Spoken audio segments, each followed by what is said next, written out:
கடந்த ஒரு வருஷத்துக்கு மேல விஜய் டிவில செம சக்சஸ்ஃபுல்லா போயிட்டு இருக்கக்கூடிய ரொம்பவே பிரபலமான சீரியல்ல ஒண்ணுதான் பொன்னி. இந்த சீரியலுக்கு ரசிகர்கள் ரொம்பவே சப்போர்ட் பண்ணி தொடர்ந்து சீரியல்ல பாத்துட்டு வந்துட்டு இருக்காங்க. இந்த காரணத்தினால மக்கள் டிஆர்பி ரேட்டிங்ஸ்ல சும்மா தாறுமாறா போயிட்டு இருக்குன்னு தான் சொல்லணும். விஜய் டிவில நான் பிரைம் டைம்லயே கடந்த பல மாசமா இந்த பொன்னி சீரியல் தான் மத்த சீரியலை கம்பேர் பண்ணும்போது டிஆர்பி ரேட்டிங்ஸ்ல நல்ல ரேட்டிங்ஸ் வாங்கிட்டு வரக்கூடிய சீரியலா இருந்துட்டு இருக்கு. இந்த நிலையில தாலாட்டு, தென்றல் வந்து எண்ணெய் தொடும் சீரியல் மூலியமா ஃபேமஸ் ஆனவங்க தான் நடிகை தர்ஷிகா. இந்த ரெண்டு சீரியல்லையும் தர்ஷிகா நல்லா நடிச்சனால பொன்னி சீரியல்ல பிரீத்தி கேரக்டர்ல இப்போ நடிச்சிட்டு வந்தாங்க. அந்த பிரீத்தி கேரக்டரை ரொம்பவே சூப்பரா நடிச்சிட்டு வந்தாங்கன்னு தான் நம்ம சொல்லி ஆகணும். இந்த சீரியல் ஸ்டார்டிங்ல ஹீரோக்கு ஜோடியா வந்து இப்போ சீரியலோட மெயின் வில்லியாவே மாறிட்டாங்க. குணச்சித்திர கேரக்டரா இருந்தாலும் சரி, வில்லியா இருந்தாலும் சரி, தனக்கு கொடுத்த கேரக்டரை ரொம்பவே நல்லா பண்ணிருப்பாங்கன்னு தான் நம்ம சொல்லணும். இப்படி இருக்கும் போது யாருமே எதிர்பார்க்காத வகையில திடீர்னு நடிகை தர்ஷிகா அவர்கள் பிரீத்தி கேரக்டரை விட்டு விலகிட்டாங்க.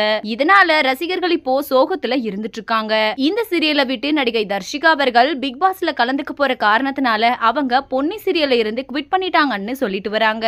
அவங்க விலகுனது பொன்னி சீரியல் ஃபேன்ஸ்னால ஏத்துக்கவே முடியலன்னு தான் நம்ம சொல்லணும். இந்த நிலையில இப்போ பொன்னி சீரியல்ல புது பிரீத்தியா யாரு நடிக்க போறா அப்படின்ற ஒரு கேள்வி இருந்த நிலையில அந்த கேரக்டர்ல யாரு நடிக்க போறாங்கன்னா பிரபல மாடலும் நடிகையுமான சஞ்சனா யாதவ் தான் இனிமே பிரீத்தியா நடிக்க போறாங்களாம். அது மட்டும் இல்லாம இப்பதான் சஞ்சனா அவர்கள் மிஸ் தமிழ்நாடு அப்படின்ற பட்டத்தை வென்றிருக்காங்க. அதனால இவங்க எப்படி பிரீத்தி கேரக்டர் பண்ண போறாங்கன்னு ரசிகர்கள் மத்தியில மிகப்பெரிய எதிர்பார்ப்பை உருவாக்கி இருக்குன்னு தான் நம்ம சொல்லணும். இந்த வீடியோவை பார்த்துட்டு இருக்கிற நீங்க நடிகை தர்ஷிகா அவர்களுக்கு பதிலா புது பிரீத்தியா நடிகை சஞ்சனா யாதவ் நடிச்சா நல்லா இருக்குமா அப்படின்றத பத்தி உங்களோட கருத்துக்களை கீழே உள்ள கமெண்ட் செக்ஷன்ல கமெண்ட் பண்ணுங்க. மேலும் இது போன்ற இன்ட்ரெஸ்டிங்கான அப்டேட்ஸ் தெரிஞ்சுக்கொள்ள நம்ம சேனலை மறக்காம சப்ஸ்கிரைப் பண்ணிக்கோங்க.